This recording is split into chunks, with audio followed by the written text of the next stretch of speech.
yang terdiri dari lapisan litosfer, hidrosfer, atmosfer, eksosfer, lalu luar angkasa, itu bagi orang fisika tidak ada yang mengalami kesulitan, tidak ada hambatan. Seperti saya sampaikan waktu mata kuliah filsafat ilmu juga, saudara sudah mengupas dari bagian-bagian dari fisika, ya, ada fisika modern segala macam itu. Karena itulah yang nanti menjadi modal dasar bagi fisikawan untuk ikut berpartisipasi di dalam bagaimana menjaga lingkungan itu sustainable atau berkelanjutan. Apa artinya? Sekarang banyak hal yang akibat kemampuan manusia dengan majunya ilmu pengetahuan dan teknologi, ya, walaupun kita sadar ilmu itu sebenarnya untuk kesejahteraan, tapi ada kecenderungan penyimpangan di dalam implementasinya. Ambil contoh, ya, penemuan dari energi nuklir yang orientasinya untuk memenuhi kebutuhan energi, bahkan untuk melakukan hal yang negatif, ya, bahkan disengaja lagi dengan alasan untuk melakukan intervensi di dalam sistem pemerintahan masing-masing. Jadi istilahnya sombong dengan modal energi yang luar biasa, yang merasa menang gitu ya, terutama negara-negara maju atau negara superpower itu, dia bisa melakukan apa saja. Itu dari sisi fisika. Dari rekayasa pemanfaatan fisika untuk aspek kehidupan, ditemukannya banyak hal yang disebut dengan entah itu virus, entah itu bakteri, entah itu rekayasa yang lain, yang tujuannya untuk dipakai untuk mensejahterakan manusia, tapi disimpangkan untuk melakukan hal yang negatif. Muncullah hal-hal yang disebut dengan, satu diantaranya virus-virus yang tak terkendali, ya, karena dibentuknya rekayasa tadi. Masih banyak lagi, ya. Yang lebih fatal lagi, nanti akan saudara temukan apa yang disebut dengan kondisi cuaca atau pemanasan global, yang konon banyak orang disebabkan alam yang membentuk, tapi dominan persentasenya akibat perilaku manusia di dalam memanfaatkan lingkungan. Itu yang akan kita bahas nanti, hingga nanti selesai perkuliahan. Saya sangat berharap bisa menjadi modal untuk menulis ilmiah, bisa juga jadikan apa yang disebut dengan skripsi. Nah, nanti dari sini, dan saya sudah coba dari beberapa tahun terakhir, hampir tiap tahun ada 2, 3, 4, 5 orang yang ikut membuat skripsi dengan kajian lingkungan.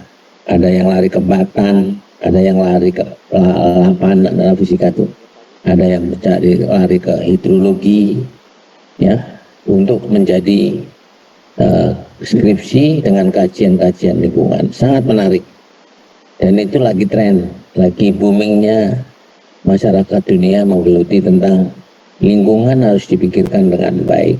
Itu di mata kuliah fisika lingkungan itu seperti itu. Nah, topik secara keseluruhan nanti deskripsinya saya kirim, minggu depan bisa dilihat. Di dalam perkuliahan nanti seperti mungkin pengalaman Anda selama 5 semester, mau 5 ya, artinya belum pernah kumpul sama teman dalam satu ruangan, ya. Pernah nggak? Kecuali di laboratorium, ya. Ya, betul.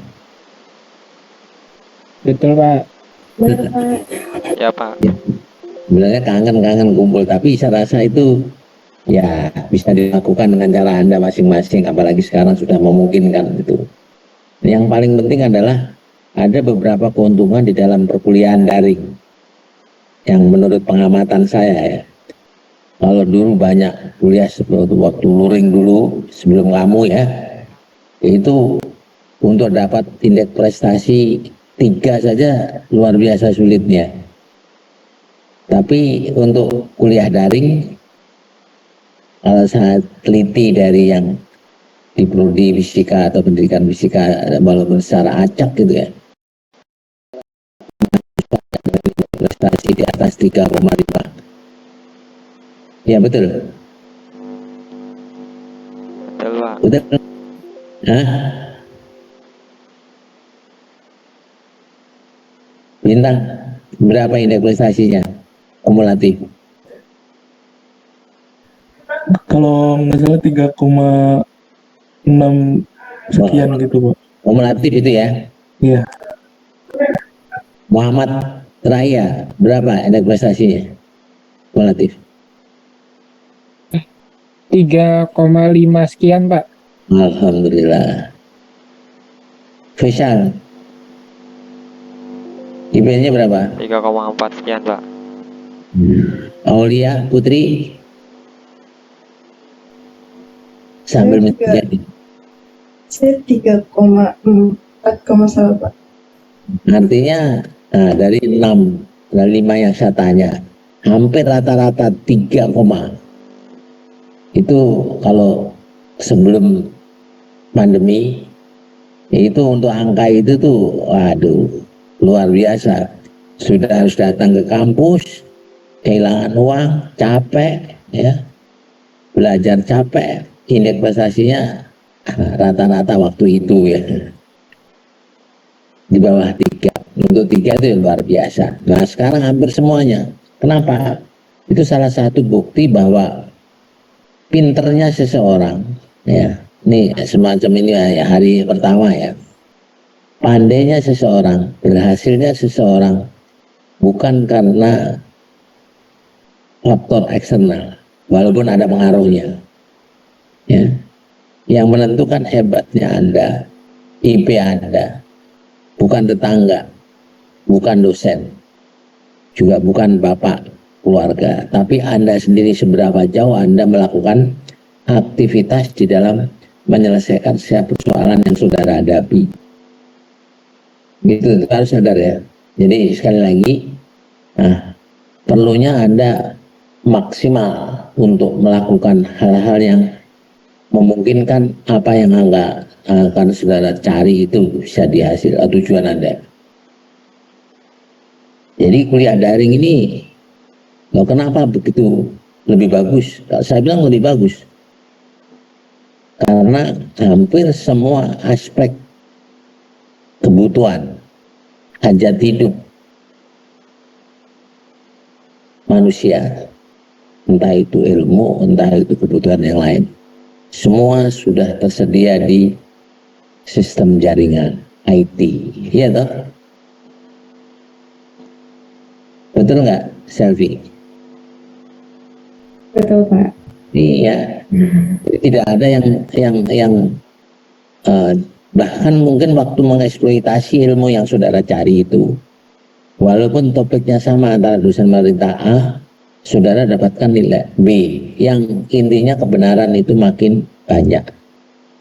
Jadi seperti saya sampaikan di filsafat, hebatnya seseorang, siapapun orangnya, itu adalah suatu produk sendiri yang memungkinkan. Jadi jangan saudara, nah beda dengan kuliah luring, kalau kuliah di kelasnya, Anda percaya atau tidak ya, waktu SMA mungkin kerasa ya bagaimana hebatnya guru menurut Anda gitu ya, bagaimana yang nomor 1 hebatnya seperti apa.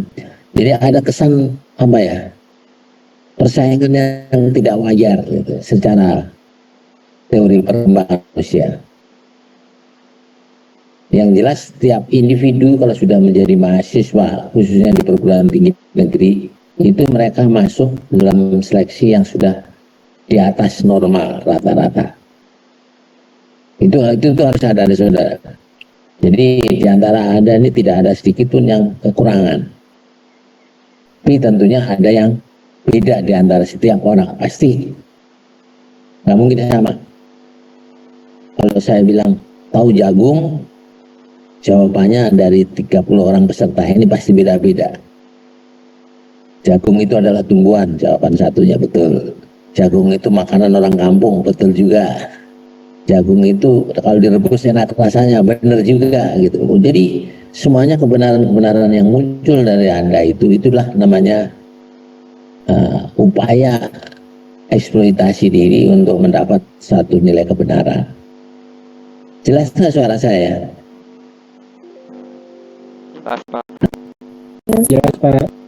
Ya, ini ya, pokoknya ini saya cerita perjalanan untuk Anda ke depan supaya memberi motivasi untuk siapa saya gitu. Jadi jangan apa. Nah, ada satu lagi kalau sudah seperti yang saya sampaikan tadi. Dengan informasi yang dari jaringan yang lengkap, ya. Bagaimana untuk melengkapi yang lebih lengkap lagi? Yaitu kita berkolaborasi. Artinya kita bekerja sama. Ya, bekerja sama itu bukan nyontek ya.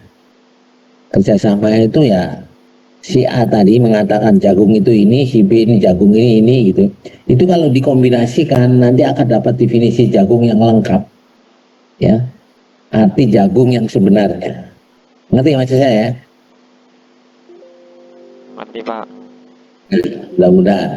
Nah, ini yang namanya berpikir secara makro ya, kemudian secara apa ya, artinya paling tidak filsafat ilmunya masih ingat gitu ya. Jadi tidak ada lagi rasa iri, tidak ada lagi rasa menyalahkan teman, tidak lagi rasa yang paling pandai gitu ya. Tapi bagaimana menyatukan kebenaran-kebenaran tadi menjadi kebenaran yang nantinya akan saudara miliki tiap individu. Ya, itu kira-kira ya. Jadi saya sangat-sangat berharap coba bagaimana kita melakukan kemasan silaturahim, ya, kolaborasi, ya, kemudian menjadi suatu produk Anda masing-masing. Ada yang beda lagi. Loh, yang nyontek plagiat itu apa? Jadi gini, karena semua informasi kebenaran itu ada di dalam IT, di dalam bidang aspek ilmu ya.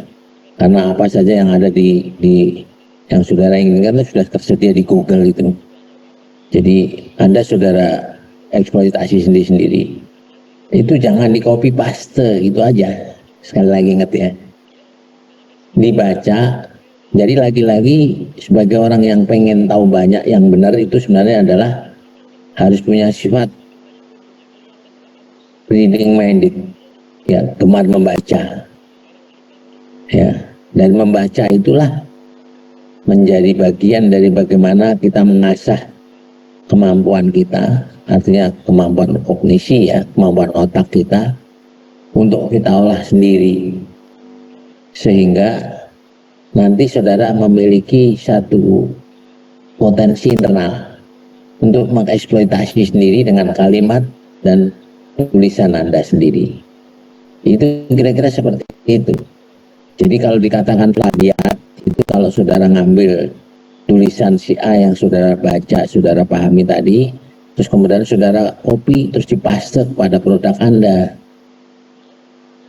Dan itu sekarang sudah alat deteksinya sudah ada. Jadi dengan mudah saudara bisa kedeteksi bahwa Anda ngebohongin diri sendiri, memindahkan semata, mengcopy paste. Nah, tapi kalau saudara menulis dengan kalimat yang sama, ya, walaupun sama seperti aslinya, tapi kalau saudara keluarkan dari ide, dari kemampuan Anda sendiri, diketik ulang gitu ya, itu tidak lagi apa yang disebut plagiat tadi. Itulah originalitas di dalam melakukan proses pembelajaran diri. Itu yang bisa dipahami Tiara? Bisa, Pak. Ya, jadi saya sangat berharap nanti khususnya bagi orang fisika ini saya tekankan berkali-kali. Saya sampaikan juga ke Anda waktu kuliah filsafat ilmu. Kalau belajar tentang tingkat sulitnya ilmu itu memang ilmu fisika yang paling sulit. Itu saya buktikan, saya sendiri sudah menjelajah ke beberapa disiplin ilmu dari muda gitu ya. Yang paling susah belajar fisika. Kenapa susah? karena objeknya fenomena tidak kelihatan, ada, kecil, ya, tidak bisa indera kita tidak mampu lagi mendeteksi. Tapi itulah kira-kira fisika.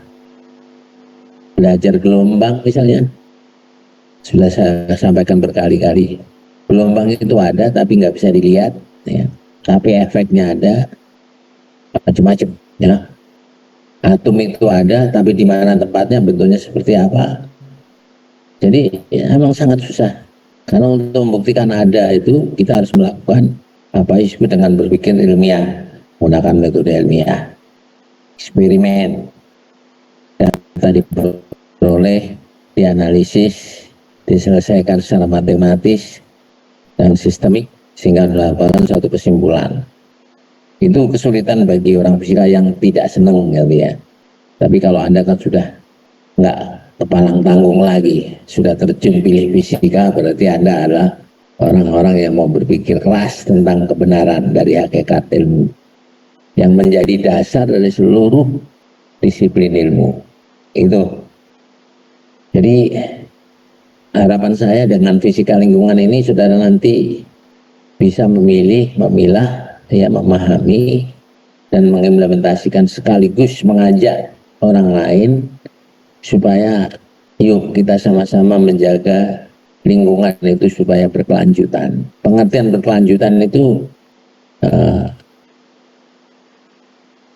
adik anak cucu kita ke depan, gitu ya, bisa menikmati lingkungan itu seperti apa yang dirasakan waktu alam itu mulai terbentuk. Sekarang banyak sekali alam mengalami degradasi, yaitu kerusakan, ya, akibat perilaku manusia, akibat ilmunya yang hebat tadi salah penggunaan, akibat emosional pengen menjadi kaya raya, gitu ya, akibatnya macam-macam. Karena ternyata manusia yang sekian banyak itu mempunyai kemampuan atau mempunyai cara, mempunyai tujuan hidup yang macam-macam. Nah, yang hebatnya bagi orang fisika adalah bagaimana mengeksploitasi lingkungan secara utuh dengan tidak melakukan perusakan, tetapi mengambil keuntungan. Nah, diantaranya yaitu bagaimana kita mengeksploitasi kebutuhan kita dari lingkungan dengan tidak merusak lingkungan. Ada caranya. Ini yang kita pelajari nanti. Nah, kira-kira seperti itu. Nah, kenapa saya cerita ini? Karena konteksnya lingkungan itu memerlukan pemikiran Anda semua yang jelas. Saya mengharap orang-orang fisika. Saya baru beberapa bulan yang lalu di UGM ke sana menguji doktor fisika terapan, gitu ya. Ya, satu diantaranya mereka menggunakan bagaimana ilmu fisika itu dipakai untuk bagaimana memanfaatkan lingkungan itu sesuai dengan kebutuhan dengan tidak mengalami kerusakan. Itu tuh yang saya sangat sampai di sini dulu, barangkali ada yang mau ditanya dulu sebelum lanjut. Silakan, Adli.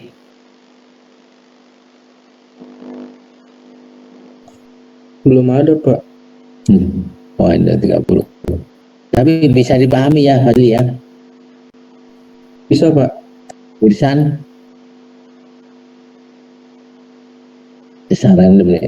Arsan. Bisa, Pak. Ya, mudah-mudahan ya. Ini ya cerita saya enak didengar mungkin, tapi nanti di dalam melaksanakan dalam aspek kehidupan sehari-hari itu menjadi tantangan. Kenapa? Nanti banyak hal, contohnya nanti akan saudara eksploitasi dari semua peserta mata kuliah fisika lingkungan ini, nanti masing-masing mencoba membuat proyek-proyek kegiatan yang nanti mungkin ada di deskripsi saya sampaikan. Jadi intinya kuliah daring tadi banyak segi keuntungan karena saudara bisa mengeksploitasi diri semaksimal mungkin, ya, dengan tidak harus mencela teman, tidak iri dengan teman. Nah, itu kalau luring lain lagi. Biasanya kalau luring itu ketemu teman-teman itu tadi, lihat temannya pakaiannya bagus ngiri, hasilnya bagus ngiri, terus dosennya galak katanya, ada macam-macam, sehingga di akhir proses perkuliahan itu hasilnya boleh dibilang ya yang jelas lebih baik daring ketimbang luring. Nah, tapi ada juga mata kuliah yang harus luring karena memerlukan proses keterampilan psikomotorik, misalnya fisika matematik, ya, fisika kuantum, ya. Itu kalau saudara tidak coba mengeksploitasi dengan cara Anda latihan menulis, membaca, memahami, itu memang ya itu diperlukan mata kuliah dengan luring. Tapi bukan berarti yang lain tidak. Jadi kira-kira begitu. Jadi fisika lingkungan itu intinya nanti akan membahas tentang bumi, komponen-komponen penyusunnya, ya. Kemudian seluruh komponen yang material ataupun yang non material, artinya yang bio atau yang abio, itu kita bahas. Tapi dominasinya karena kita fisika lingkungan, jadi cenderung saya akan membahas atau akan kita diskusikan tentang gejala fisisnya. Jadi misalnya apa? Gejala fisis itu kalau bumi berarti ada lapisan-lapisan tadi, litosfer, hidrosfer, atmosfer, kemudian struktur penyusunnya, ya, kemudian gejala-gejala yang memengaruhi gejala fisis tadi, misalnya angin, ya, panas, sinar matahari, ya, energi, ya, kemudian nanti dikaitkan dengan kebutuhan hajat hidup dari manusia secara global.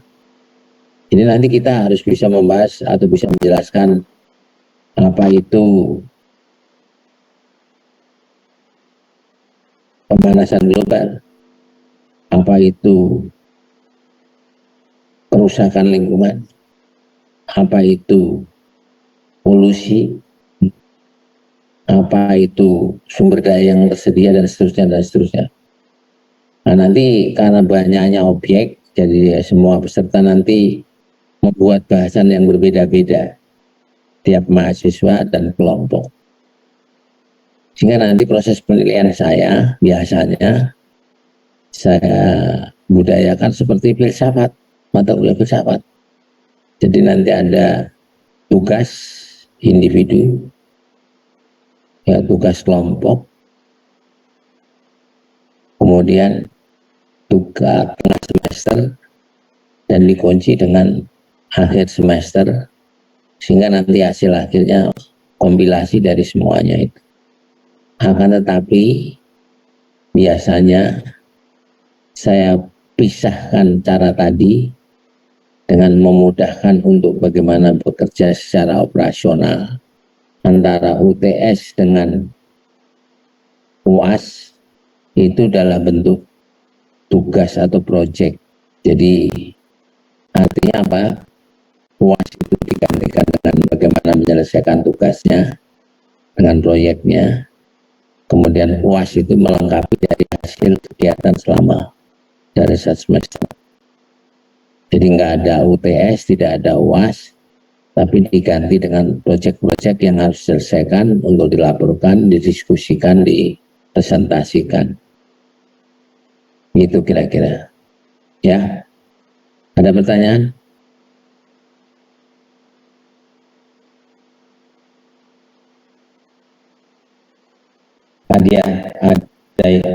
Adivita apa? Andai muda Mutiara, gimana Mutiara? Baik. Baik Pak, untuk saat ini sepertinya tidak ada Pak.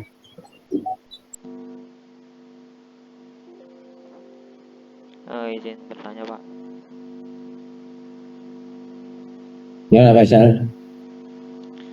Untuk mata kuliah fisika lingkungan ini udah ada belum ya Pak kelasnya di Epsilon? Apanya itu? Kelas fisika lingkungan udah ada belum di Epsilon ya Pak?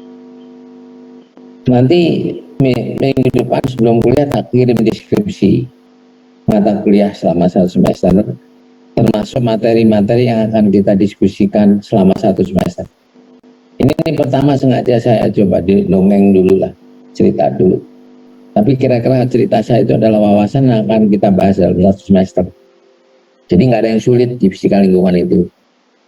Pengertian sulit itu kalau saudara baca, karena apa yang saya terangkan semua ada di dalam jaringan IT, dalam bentuk buku ataupun dalam bentuk PDF atau apa saja. Karena yang nulis tentang lingkungan itu tidak hanya saya sendiri, jadi tentang lingkungan. Jadi enak, kelebihan dari belajar sekarang itu, kalau boleh dibilang belajar sekarang itu seperti dalam apa ya, dimanjakan oleh sebuah fasilitas IT, dan itu semua benar. Jadi orang yang berani menulis di jaringan ya atau di IT tentang ilmu itu biasanya benar semuanya. Cuma kebenarannya ada batasnya. Seperti tadi saya sampaikan, seperti definisi tadi jagung tadi. Nah, tapi kalau saudara bisa mengkompilasi semua informasi, ya dibaca dulu, ditulis dulu, kemudian dipahami sendiri, nah, maka Anda pandai. Jadi saya yakin anak-anak muda sekarang itu, anak milenial sekarang itu luar biasa, ya, kemampuan dari semua aspek saya yakin, ya. Jadi kalau masih ada orang tua seusia saya merasa lebih hebat, itu salah. Termasuk saya tidak berani mengatakan saya hebat dari Anda. Karena sekarang, jangankan Anda yang seusia mahasiswa, anak TK, PAUD, anak SD itu memainkan game, memainkan atau mengeksploitasi informasi dengan menggunakan HP-nya sudah luar biasa. Itu salah satu kelebihan. Jangan dikira itu bukan suatu kepandaian, itu kelebihan. Kalau yang seusia saya, guru-guru seusia katakanlah di atas 50, maka itu udah dijamin gaptek, ya, gaptek ya istilahnya. Kalah dengan anak PAUD sekarang. Nah, itu yang tidak disadari oleh para senior. Jadi mudah-mudahan lah ya, bukan berarti senior itu banyak juga yang termasuk saya sendiri. Kerjaan saya tiap hari juga harus berani membongkar informasi yang terkait dengan apa yang ingin saya sampaikan. Sehingga nanti ya mau tidak mau ya, itu kelebihan dari alat teknologi yang mendukung saudara untuk belajar mandiri. Jadi kalau belajar sekarang gagal itu menurut saya ya nggak mungkin lah gitu. Sejauh Anda memiliki sarana pendukung, terutama kalau laptop masih punya lah, ya, informasi internet ya nggak usah takut lari ke kampus, juga sudah siap semuanya menyediakan untuk layanan Anda, atau di rumah, di kelurahan, di mana sudah, dan pemerintah juga sudah. Jadi itu saya berharap itu.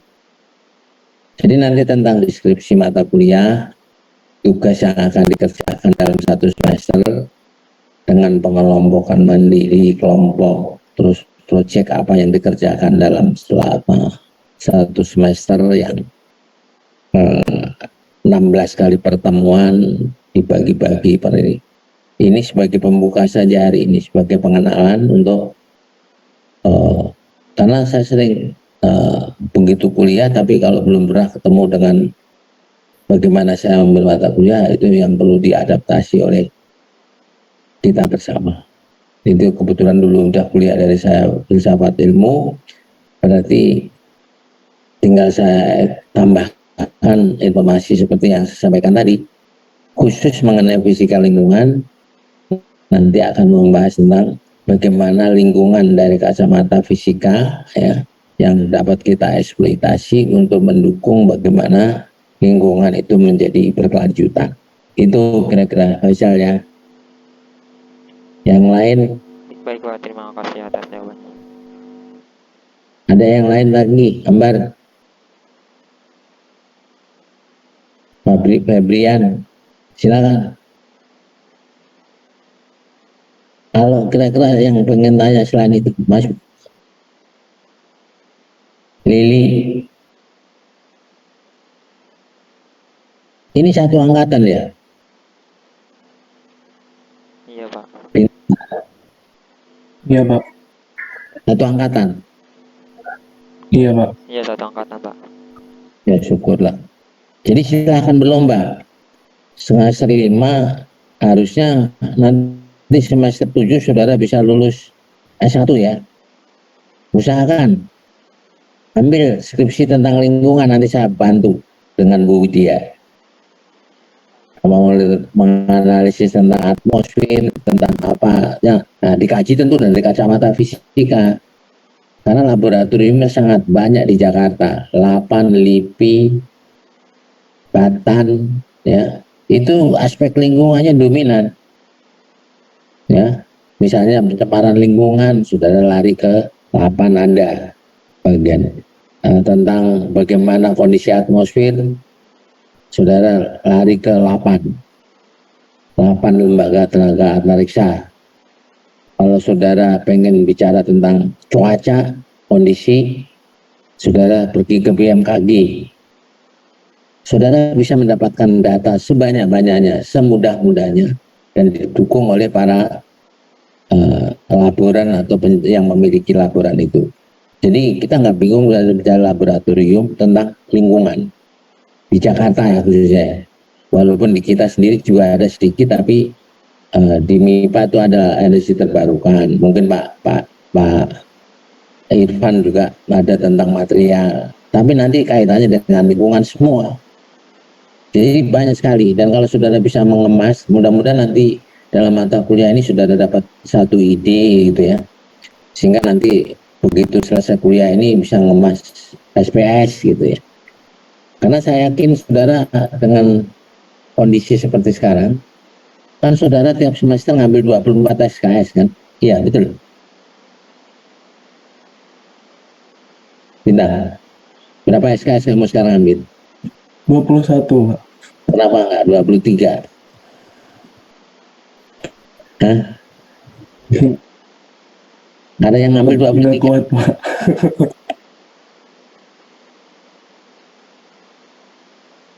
Ambar ngambil berapa SKS, Ambar? 21, Pak. Kenapa sih cuma 21? Enggak ya? Febri?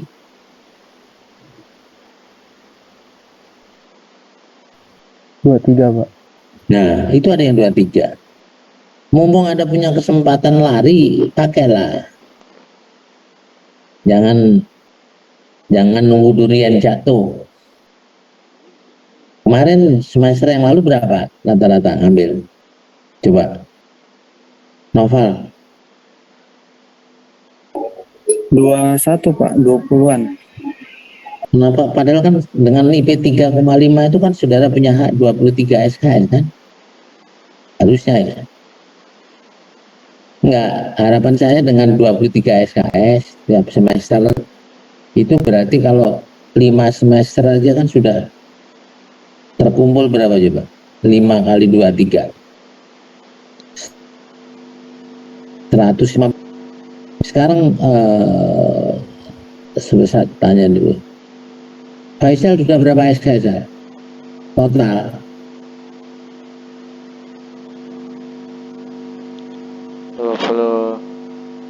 Dua puluh satu. Bukan, yang sudah Totalnya, Pak. diambil. Berapa ya? Bentar. Hah? Nggak inget, Pak. Ini sekali lagi saya ingatkan sebagai mahasiswa, kwitansi pembayaran dikompilasi dalam satu file yang bagus. KRS, KS dikompilasi, jangan dikumpulkan yang bagus. Walaupun nanti ada di IT-nya UNJ, tapi saudara punya data sendiri, sekarang tinggal buka. Di Syakat Anda saudara berapa SK sudah ketemu, berapa total semester ini. Jadi, dan ingat, ambil dulu mata kuliah wajib. Habiskan dulu. Baru mengambil mata kuliah pilihan itu. Mata kuliah pilihan itu diambil dalam rangka mensupport dari kegiatan yang wajib. Jadi kalau saudara misalnya fisika lingkungan ini, kenapa saudara ambil? Pertanyaan saya begitu. Jawaban Anda apa kira-kira? Arsan, kenapa? Mungkin di sini saya mewakili teman-teman semuanya. Kenapa nggak ambil SKS full gitu 24? Karena faktor utamanya itu kami dipaketin sama Core Prodi, dan Core Prodi juga katanya jangan ambil maksimal dulu, takutnya nggak kuat, jadi sebaiknya ikut normal saja katanya. Jadi kalau misal nanti ambil 24 ya katanya itu silakan, kalau mau ambil katanya ambil aja, tapi silakan konsekuensinya terima sendiri gitu. Biasa kan jadi pemberontak. Pemberontak itu tidak menakutkan, pemberani untuk diri sendiri. Kalau saudara punya waktu longgar itu, ya memang ya kalau prodi kan otomatis kan melihatnya secara keseluruhan. Tapi saya yakin tiap-tiap individu itu punya kelebihan dan kekurangan masing-masing. Jadi kalau bisa ngambil nggak usah maksimal ya optimal lah. Pengertian optimal itu lebih besar di atas normal. Jadi kalau bisa 23, tapi ya sudahlah, gak apa-apa 21. Tapi artinya gini, kalaupun saudara 21, berarti sekarang rata-rata sudah berapa SKS terkumpul? Arsan? Rata-rata kalau nggak salah tuh sekitaran 100 sama semester ini. Kalau sama semester ini tuh kisaran 102 atau 103 SKS gitu. Lebih dong. Masa rata-rata 20 terus? Kalau semester ini 21. Soalnya ini Pak, dari semester 1 tuh, semester 1 cuma 19 SKS, terus ada 21, terus semester 3 20 SKS, semester 4 juga 20 SKS. Kalah sama anak pendidikan ya. Tapi masih bisa sih. Kalau sekarang sudah 100 SKS kan ya. 100 SKS berarti untuk S1 kan 144. 44 itu kan berarti berapa semester? 2 semester kan. 22, iya kan? Halo. Iya, Prof. Nah, kalau kamu kejar 20 itu bisa keburu tuh semester 7 lulus kalau saudara kerja keras.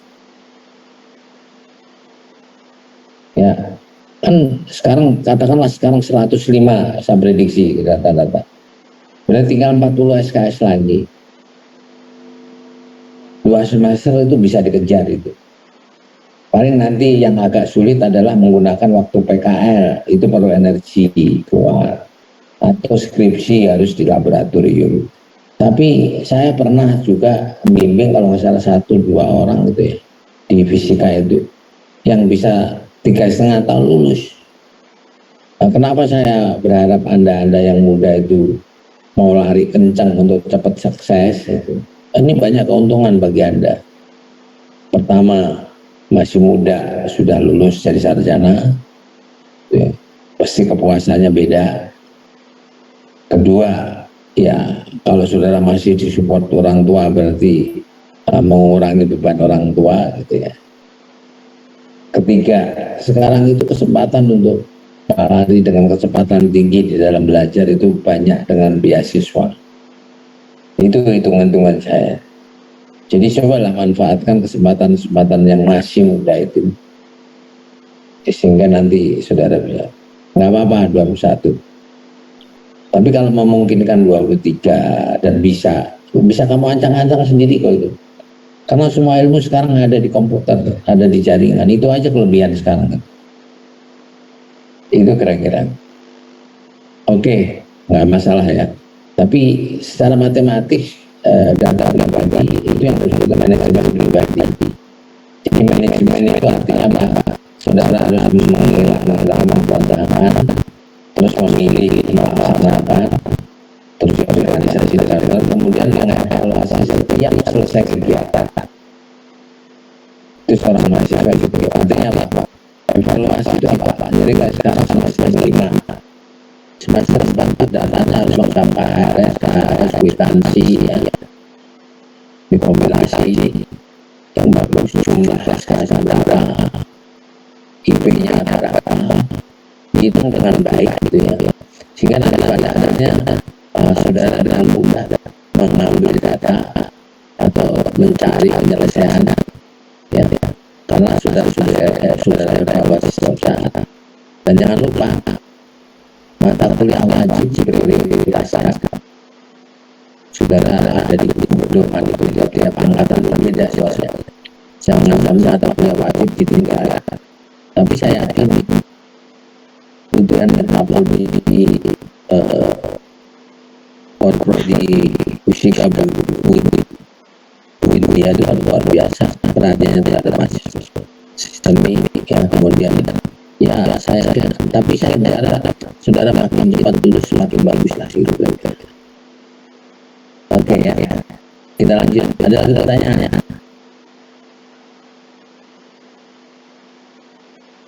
Yang ganjil selama ini supaya nanti pas kuliah di fisika lingkungan nanti tugas ada belajar sendiri juga. Saya hanya mencoba mengkombinasikan dari pengalaman saya dengan apa yang saudara dapatkan di dalam belajar sendiri, sehingga nanti saudara bisa paling tidak mendapat informasi tentang lingkungan itu secara utuh. Kira-kira seperti itu. Nggak ada pertanyaan?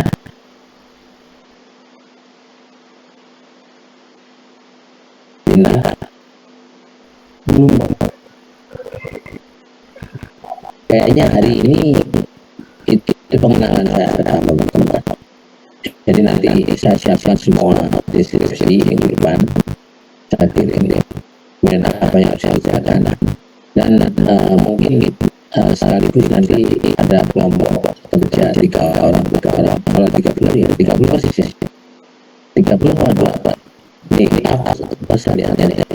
Nanti kita membentuk kelompok ya, 3 dan individual untuk melakukan kegiatan penyelesaian proyek-proyek yang akan dijadikan kegiatan selama 1 semester. Di samping dari materi secara keseluruhan nanti kita bahas bersama-sama ya. Ini yang bahas juga buat saya, Anda lah nanti ya. Jadi saya hanya pengontrol saja, melihat saja bagaimana Anda berinteraksi, berkolaborasi dan bagaimana menghargai pendapat teman-teman. Dan saya dan semua yang ada di internet. Jadi tidak hanya di saya, kalau saya sebagian kecil di antara Anda sebagian kecil. Nah kalau kecil-kecil dikumpulkan dengan 30 orang itu ya. Jadi biasanya tradisi saya kalau setelah kuliah yang mata kuliah pilihan ya, bukan filsafat ilmu ya. Kalau filsafat MIPA dulu itu bagaimana Anda berpikir untuk maju sistemik gitu ya, kreatif ya, inovatif, terus percaya diri, itu dibentukkan dari filsafat MIPA. Kalau sekarang bagaimana saudara bisa melangkah dengan tepat, benar atau tepat gitu ya, sehingga nanti sampai seperti apa yang saudara tujukan itu di mata kuliah filsafat fisika lingkungan. Jadi intinya melihat lingkungan dari kacamata fisiknya. Jadi nanti tidak bicara tentang aspek komunikasi masyarakat, psikologi masyarakat, terus biologi enggak, tapi dari sisi fisiknya, karena yang fisik ini menjadi dasar dari kehidupan. Itu makanya perlunya orang fisika turun tangan ke lingkungan. Itu tujuan saya. Cobalah bagaimana peran orang fisika untuk memberi informasi ke orang lain, artinya ke semua yang ada di lingkungan itu, bahwa pemanasan global itu perilaku manusia, kita harus melakukan apa. Terus sumber daya alam itu terbatas, kita harus melakukan apa. Karena lingkungan itu seperti itu saja tidak bertambah ya, kekalahan massa. Tapi kalau manusia sepanjang hari mengalami pertumbuhan jumlah, sehingga nanti kebutuhan akan apa yang disediakan dengan kelebihan dari apa yang dimanfaatkan manusia itu hilang suatu saat. Nah itu kira-kira seperti itu. Oke, hari ini saya kira sekitar dulu. Nah, Anda boleh mencari referensi buku fisika lingkungan di jaringan sedapatnya Anda. Saya sudah punya banyak, tapi Anda juga boleh memilih judul-judul buku yang akan saudara bahas di dalam fisika lingkungan nanti per kelompok atau per individu. Intinya saya berharap setiap individu melakukan intervensi eksploitasi ini untuk disampaikan ke teman-teman untuk menjadi bahan nilai tambah di dalam belajar fisika lingkungan. Oke, dengar ya suara saya jelas ya? Terdengar jelas, Pak. Jelas, Pak. Ya. Kalau nggak ada, saya kira hari ini itu sebagai pertama perkuliahan mengenalkan materi secara keseluruhan. Ya. Nanti tertulisnya nanti saya kirim dalam PJ biasanya. Kemudian kita mulai kerja, kemudian kita diskusikan bersama-sama. Saya yakin dalam satu semester nanti punya nilai tambah dan punya banyak informasi dari teman-teman yang menjadi kebenaran di dalam apa yang akan kita bahas dalam fisika lingkungan. Oke, saya kira cukup ya. Terima kasih. Assalamualaikum warahmatullahi wabarakatuh. Waalaikumsalam warahmatullahi wabarakatuh. Terima kasih, Pak. Terima kasih, Pak. Oke, kita lanjut minggu depan. Terima kasih. Baik, Pak. Makasih. Ingin saya